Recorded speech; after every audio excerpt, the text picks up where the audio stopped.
o tema dessa reflexão é uma crise geracional. E como deixar um legado?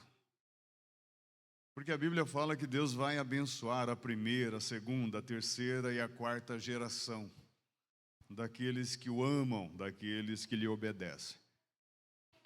E agora nós estamos no mês da família no nosso calendário batista e nós percebemos que a fé do avô é forte, sólida, como uma rocha.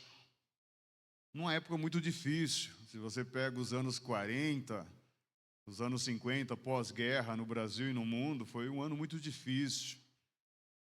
Escassez, muitas enfermidades.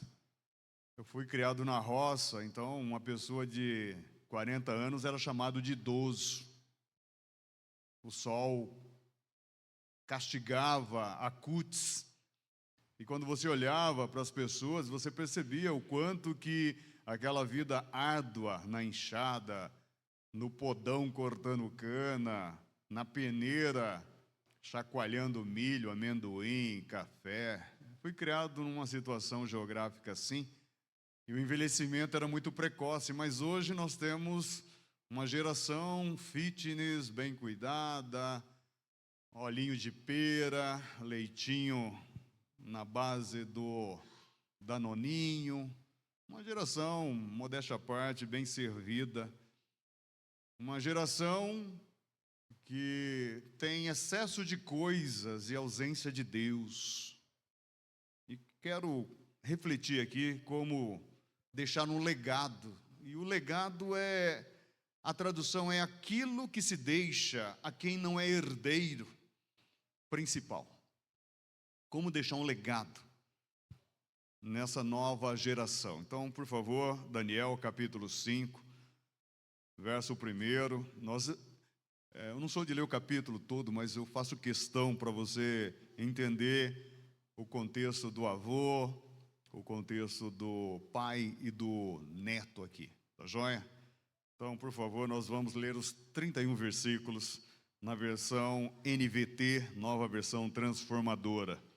Acompanhe comigo, vai ser projetado também.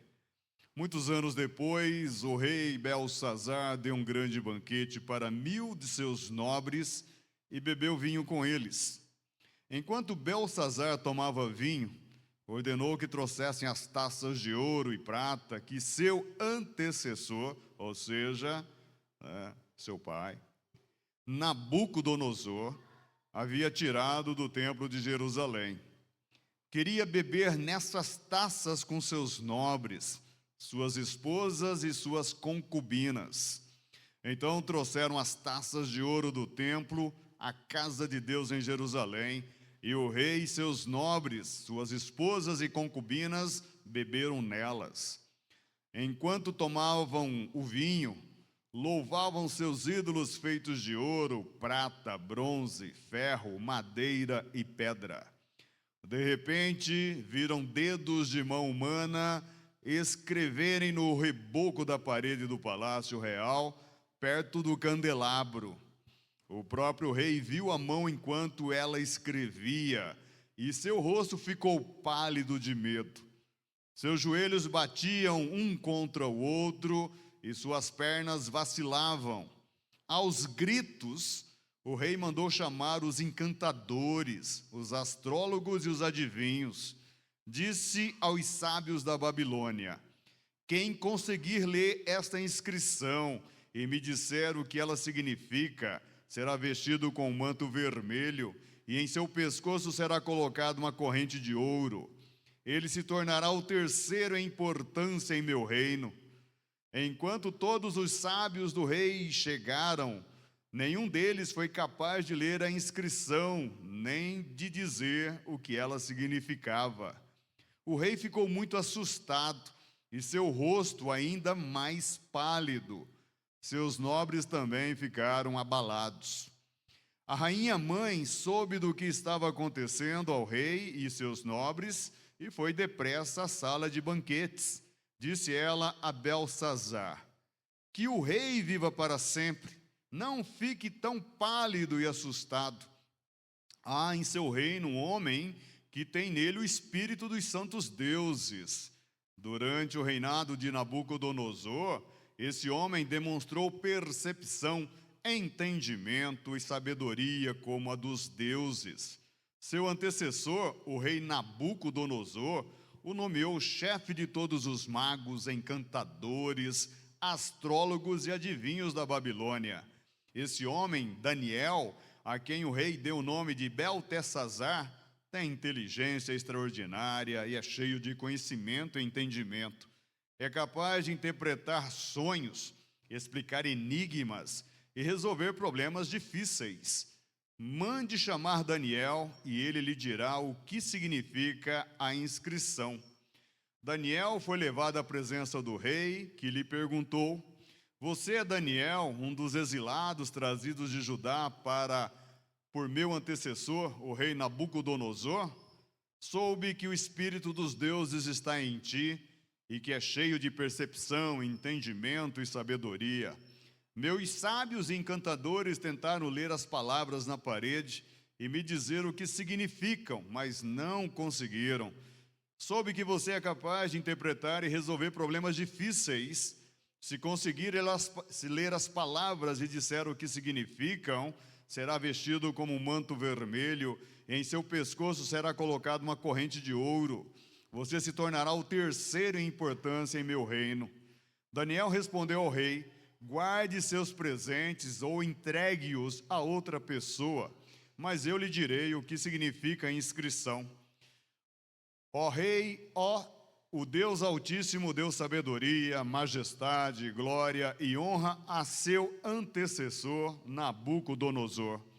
Ele o engrandeceu de tal modo que povos de todas as raças, nações e línguas estremeciam de medo diante dele.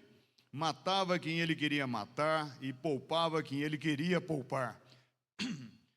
Honrava quem ele queria honrar e humilhava quem ele queria humilhar. Quando, porém, seu coração e sua mente se encheram de arrogância, ele foi tirado de seu trono e despojado de sua glória. Foi expulso do convívio humano, sua mente se tornou como a de um animal, e ele viveu entre os jumentos selvagens. Passou a comer capim como os bois, e foi molhado pelo orvalho do céu, até entender que o Deus Altíssimo domina sobre todos os reinos do mundo e nomeia quem ele quer para governar sobre eles. Ó Belsazar, o Senhor é sucessor dele e sabia de tudo isso, mas mesmo assim não se humilhou. Desafiou o Senhor dos céus e mandou trazer essas taças do templo.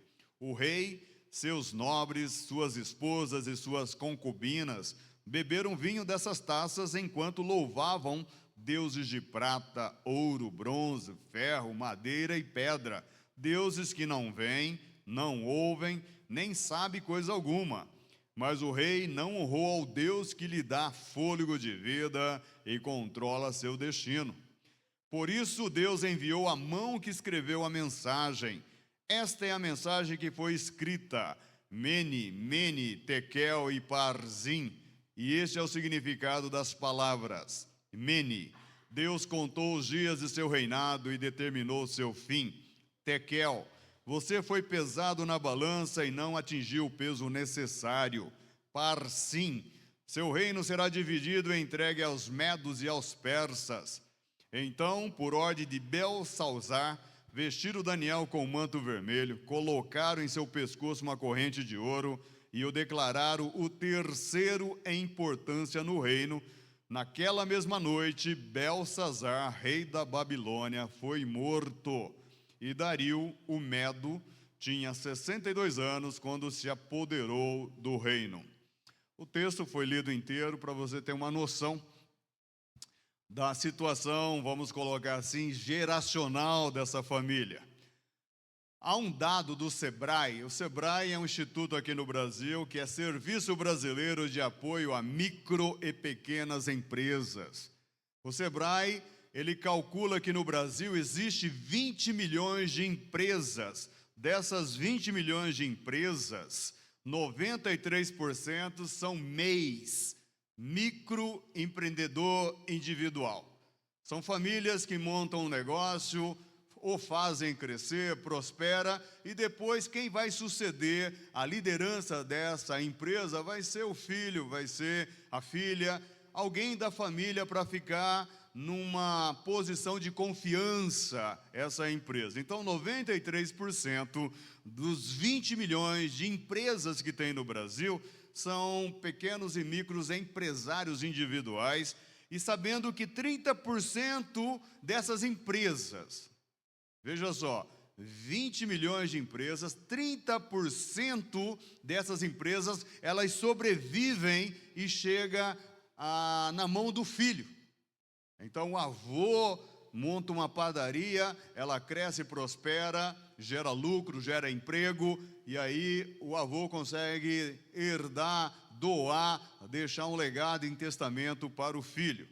Só que do filho para o neto, segundo o Sebrae, apenas 1,5% o neto tem a empresa do avô, porque o filho acaba falindo essa empresa no decorrer do percurso. O neto não consegue usufruir daquilo que o avô construiu, batalhou, galgou, chegou num patamar elevado, mas o filho não teve a mesma habilidade administrativa do pai.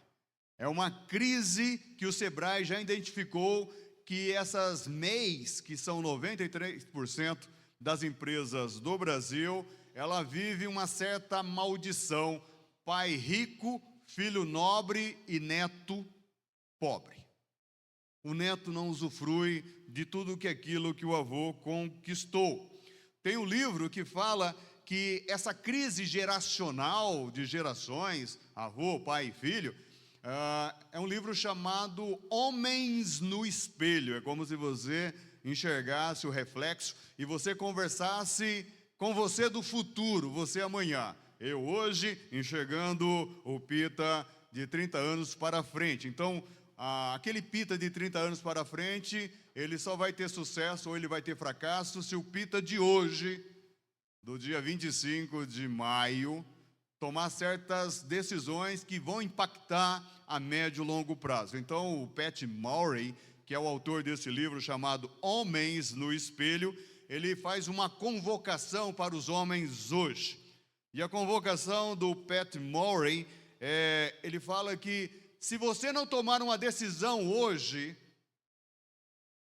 você vai correr um risco muito grande de omitir-se por um futuro promissor que poderia ser construído quando você toma uma decisão. E por que ele fala que esses homens de hoje têm que tomar uma decisão olhando para o espelho? É porque de cada 10 homens, segundo a estatística, de cada 10 homens que frequentam uma igreja, vamos colocar aqui, Igreja Batista Memorial, pega 10 homens aqui aleatoriamente. De cada 10 homens que estão aqui nessa igreja, ou na igreja brasileira, ou no mundo inteiro, porque é um americano que escreveu esse livro, ele fala que todos os 10 homens enfrentarão tremendas lutas para equilibrar trabalho e família. Essa é uma realidade. Dos 10 enfrentam lutas e tribulações entre conciliar família, trabalho, lazer, investimento, educação de filhos, e em algum momento corremos o risco de dar atenção para uma área e negligenciar outra. Isso é uma realidade. De cada 10 homens terão dificuldade de conciliar trabalho, família, lazer, educação de filhos, igreja, espiritualidade. Só que aí a estatística começa. 9 homens terão filhos que abandonarão a igreja. 9 homens terão filhos que não frequentarão mais a igreja. 8 homens não encontrarão satisfação em sua vida profissional. 6 homens pagarão a quantia mínima em seus cartões de crédito. E se estiver jogando no tigrinho, nem o mínimo vai pagar. Nas bets da vida, né? Que essa é a realidade hoje aqui. Conversando com uma pessoa daqui da igreja, falou que o DAI proibiu os funcionários, o DAI, Departamento de Água e Esgoto, porque enquanto um está cavando uma vala com a retroescavadeira, 9 estão sem fazer nada, porque precisa daquele buraco para começar o trabalho. E eles ficavam no celular jogando o quê? Tigrinho, bet. O RH do DAI proibiu, não pode mais agora, em horário de trabalho, ficar segurando o celular, porque o endividamento estava abissal. A dívida estava sendo muito grande, dessas dívidas de jogos, oriundas de jogos. Então, 6 pagarão a quantia mínima em seus cartões de crédito. 5 homens de cada 10 terão problemas com pornografia. E aí, pasme, 4 homens de cada 10 que frequentam uma igreja irão se divorciar. De 10, 4 irão se divorciar. E aí o Pat Murray, nesse livro Homens através do Espelho, ele fala que a igreja tem falhado em discipular homens de forma eficiente. Um outro pesquisador do Instituto Barna, o nome dele, George Barna, americano, ele coloca uma possibilidade, porque se a igreja, homens através do espelho, tomar uma decisão, tipo Josué, não importa essa estatística, pastor Pita, mas eu e a minha casa, nós vamos servir ao Senhor. Aí, o Barna, do Instituto George Barna, ele fala o seguinte: quando uma criança assume um compromisso com a igreja, 2% da família se envolve juntamente com ela. Quando uma mulher, uma mãe, assume um compromisso com a igreja, 17% da família se envolve juntamente com ela. Agora, pasmem, quando um homem, um chefe de família, assume um compromisso com a igreja, 93% da sua família se envolve com ele. Olha, quando o homem fala, não, hoje eu vou participar de um culto de oração, 93% da família pode abraçar essa decisão junto com ele. Se a mulher toma uma decisão, só 17% da família acaba abraçando esse projeto. E uma criança que vem aqui, de repente a Ana foi orar, apareceu uma criança, essa criança, se ela vem sozinha, alguém deixa na porta, só 2% da sua família vai frequentar uma igreja juntamente com ela. Então veja, já que eu tenho essas estatísticas, eu quero usar esse texto de Daniel mostrando as consequências quando é negligenciada 2%, 17% dos homens que não abraçam os compromissos para com a igreja local. Então veja só, esse texto fala de uma crise geracional do avô, do pai e do filho, porque nesse texto aqui são gente que sabe do poder de Deus, que viu o poder de Deus, tem experiência de Deus na sua vida, porque o avô teve experiência, Nabucodonosor, passou por uma experiência dificílima, mas teve uma experiência com Deus. Nabucodonosor viu o agir de Deus na sua vida. A Bíblia fala que ele se humilha e Deus o restaura ao trono. O pai de Belsazar viu que o avô passou e percebeu a ação de Deus na vida do avô. Então aqui, nesse texto, é gente que conhece, é gente que sabe, gente que viu do poder de Deus na vida dos seus familiares, mas que na terceira geração, no neto, o neto já domesticou, domus, do latim lar, virou doméstico a fé do avô, a fé do pai, e agora para o neto já não tem tantas evidências do agir de Deus na sua vida. Então, segundo os historiadores, eles falam que a crise geracional de hoje é que o ateu de hoje, ele frequenta um banco de igreja. O ateu não é aquele que não crê em Deus. O ateu de hoje Deus não é relevante na minha vida. Assim, eu não percebo Deus agindo, assim, eu estou tão cercado de benesses que, assim, se caso não tiver Deus, eu continuo vivendo a minha vida, porque eu não vejo a necessidade, a digital dele no meu viver. O novo ateu não é aquele que desacredita da existência de Deus, mas sim, Deus não é relevante na sua vida, no seu jeito de viver.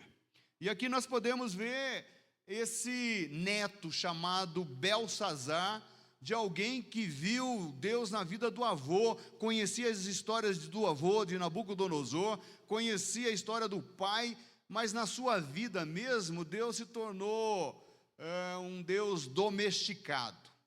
Um Deus que eu conhecia, mas se não agir, não faz diferença na minha vida. Essa história de Daniel, capítulo 5, segundo a ciência, os historiadores, segundo os pesquisadores, essa história nunca existiu. Essa história só passou a ter credibilidade em 1947, porque até antes de 47, esse texto da Bíblia era tido como mentiroso. Diziam que se tratava de uma crendice, diziam que era uma história da carochinha. E por que eles diziam que não era verdadeira essa história? Porque não tinha relatos na história, na arqueologia, não tinha evidências de ter existido um rei chamado Belsazar. O fato de não ter existido esse rei Belsazar, e não ter evidências arqueológicas, os historiadores não acreditavam nessa história.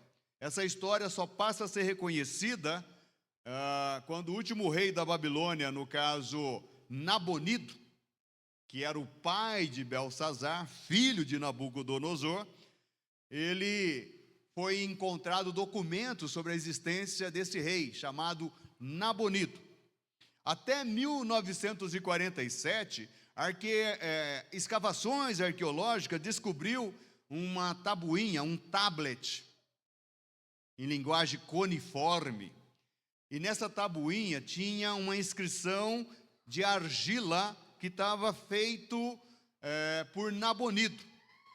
Nabonido estava no meio de uma guerra, e nessa guerra ele faz uma oração, e essa oração é registrada, e tem essas palavras na oração do rei Nabonido.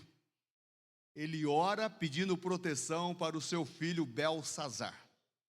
E na oração ele pede para o seu Deus: e tu, Bel significa Deus, protege meu filho, que ele consagra para Bel, chamado Belsazar. Ficou provado pela arqueologia a existência de Belsazar. E por que ficou provado? Porque em Isaías, capítulo 46, verso 1, aqui consta o nome desse Deus chamado Bel. Então, Isaías 46, verso 1, fala assim: Bel e Nebo, os deuses da Babilônia. E aqui continua dizendo: Bel e Nebo se curvam enquanto são postos no chão. São transportados em carros de boi, e os pobres animais tropeçam por causa do peso.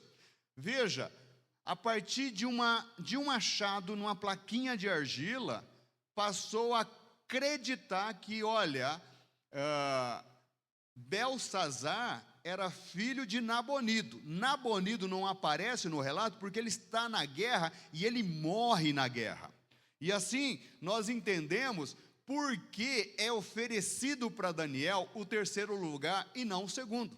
Já que o rei é Belsazar, ele tinha que oferecer: eu tive um sonho, eu vi uma mão escrevendo na parede. Aquele que interpretar esse sonho vai ganhar um manto vermelho e vai ser o segundo no meu trono. Ele não oferece o segundo lugar porque o pai dele está na guerra. Ele é o terceiro. Então, como que ele é o segundo na sucessão, ele oferece para quem adivinhar o sonho o terceiro lugar. Então, é nesse contexto. Por quê? E por que Daniel? Porque o avô dele, Nabucodonosor, destruiu o reino norte de Israel, destruiu o reino de Judá e leva os rapazes mais inteligentes, leva as pessoas mais sábias, caminha 1.100 quilômetros, vai para a Babilônia caminhando.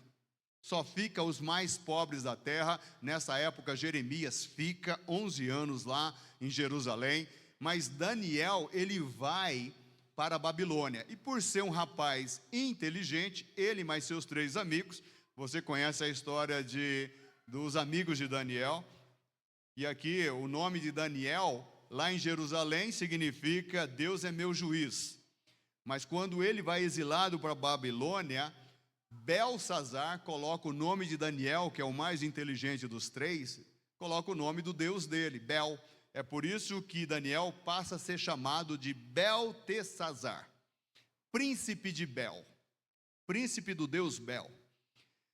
O amigo dele, chamado Misael, que significa quem é como Deus, na Babilônia o nome é mudado para Mesaque, que significa quem é como Acu, Deus da lua.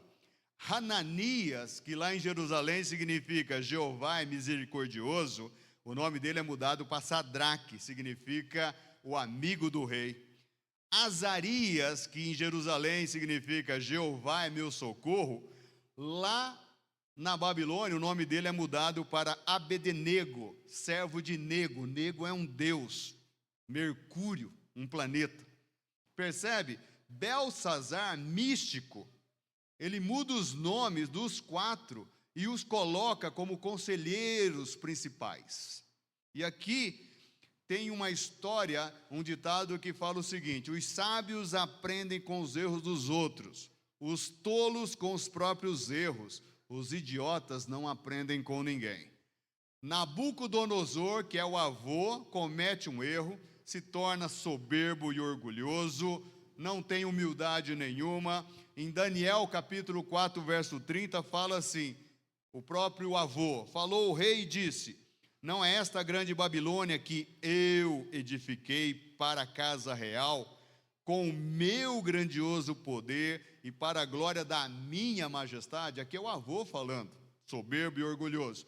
A Bíblia fala que Deus trata esse orgulho do avô. Esse avô tem uma doença chamada licantropia. Lá em Daniel capítulo 4, verso 32 e 33, aparece esse relato.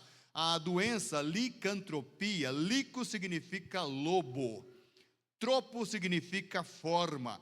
Literalmente esse homem ele toma a forma de um animal. Ele começa a comer capim, a Bíblia relata. Fala que ele fica no relento, com o sereno da madrugada.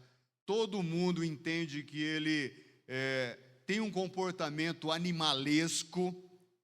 E a Bíblia fala que esse tratamento no avô é dado por Deus.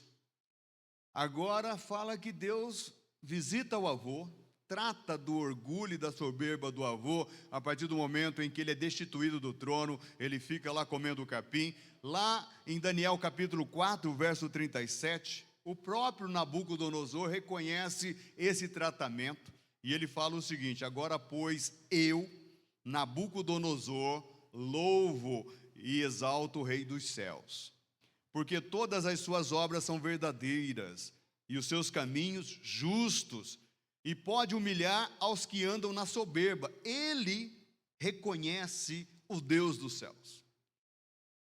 E aqui no verso 48 do capítulo 4, então o rei engrandeceu a Daniel, e lhe deu muitos e grandes presentes, e o pôs por governador de toda a província da Babilônia, como também fez chefe supremo de todos os sábios da Babilônia. Nesse interregno, passa-se quase 40 anos. Daniel agora está com 80 anos. O neto nem sabe quem é Daniel. O neto nem sabe que o avô passou por um tratamento de Deus, e o próprio Daniel foi um instrumento de Deus, na qual agora o avô nomeia Daniel vice-governador. O pai vai para a guerra, Daniel agora está na mão, com 80 anos de idade, mais ou menos, está na mão do neto, e o neto nem sabe quem é Daniel. Provérbios capítulo 16, verso 18 da Bíblia diz o seguinte: a soberba precede a ruína, e a altivez do espírito precede a queda. Agora o neto, que conhece a história do avô, o pai não está presente, e agora nem sabe quem é Daniel. ele manda buscar as taças que o avô conquistou, destruindo Jerusalém, o reino de Judá, tocando fogo no templo do Senhor. E aqui no verso 4, fala assim: beberam o vinho e deram louvores aos deuses de ouro, de prata e de bronze, de ferro, de madeira e de pedras. No português de Portugal, significa que o orgulho, a arrogância excessiva leva essas pessoas à ruína pelos seus comportamentos, e a desgraça é uma porta aberta na vida dessas pessoas. E aqui, veja só, como que Deus trata do neto. Deus interrompe a brincadeira, já que eles trouxeram taças e começaram a beber, começaram a louvar outros deuses. Verso 5, como que Deus interrompe a brincadeira? De repente, viram dedos de mão humana e escreveram no reboco da parede do palácio real, perto do candelabro. O próprio rei viu a mão enquanto ela escrevia, e aqui fala que o neto agora, Belsazar, o seu rosto ficou pálido de medo, seus joelhos batiam um contra o outro e suas pernas vacilavam.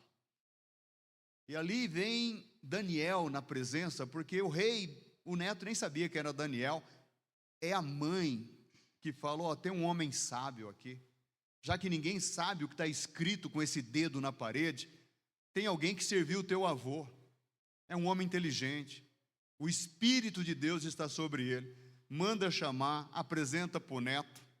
E aí Daniel fala que o reino dele já estava no fim, não tinha o que fazer. E aqui a história, para quem conhece um pouquinho, sabe que a Síria regeu o mundo por 500 anos. Nínive é aquela capital que Jonas foi pregar, uma capital que se arrepende, o arrependimento dura 70 anos.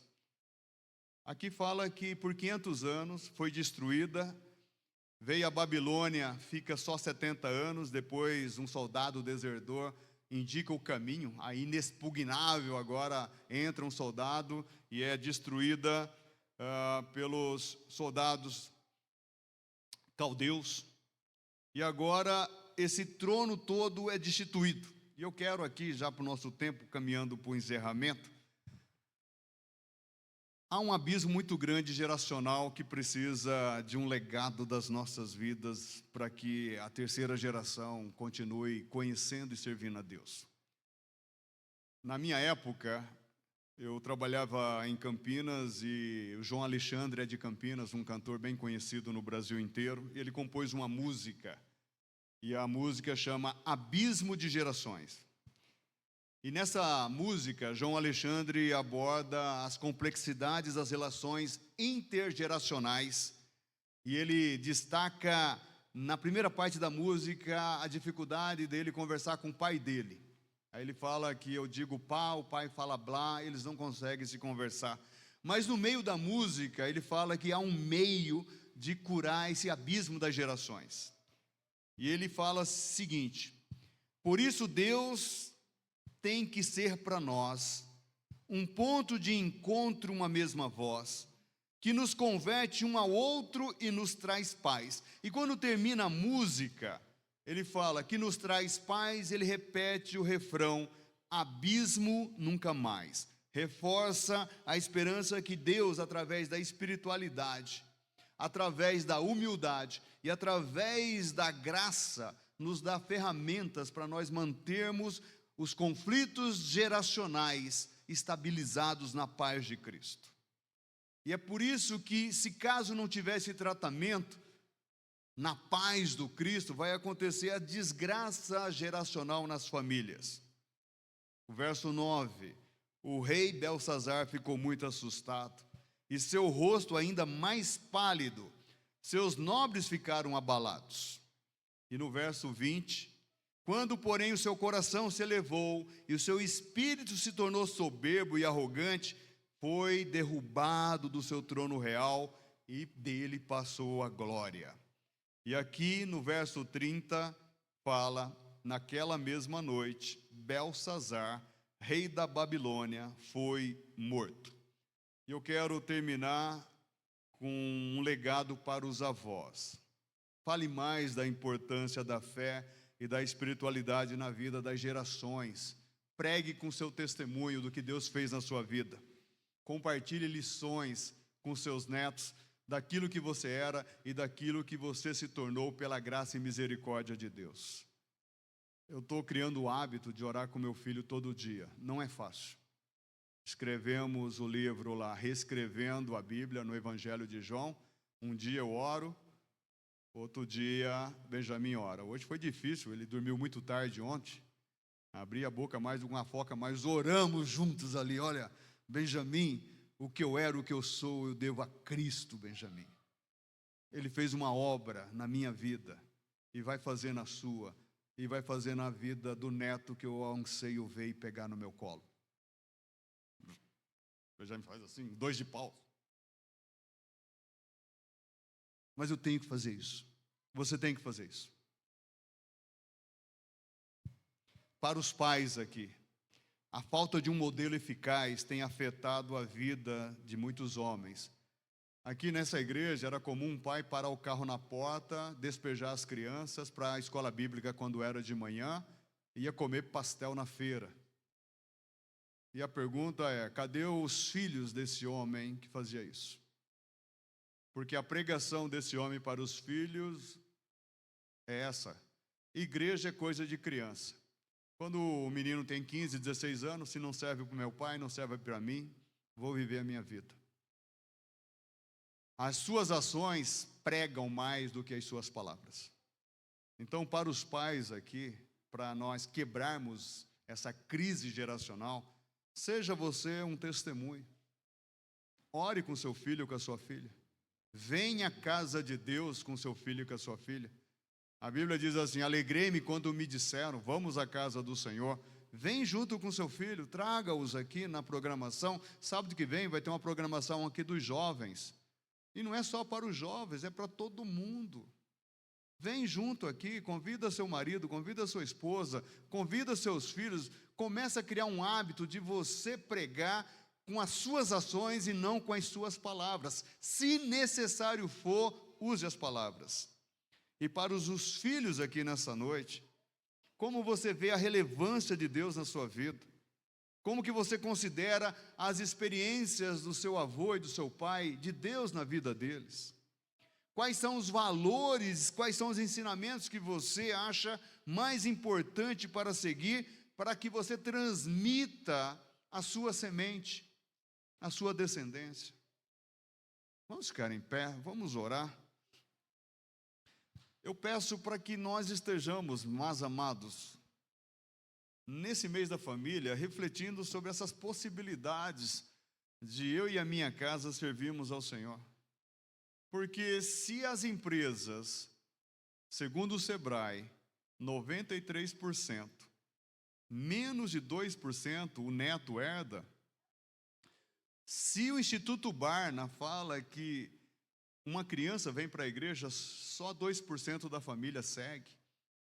Uma mulher vem para a igreja, só 17% da família segue. Agora, se o homem assume um compromisso, 93%. Então, nós precisamos investir no ministério para homens. A gente precisa fazer isso urgentemente. Ó Deus amado,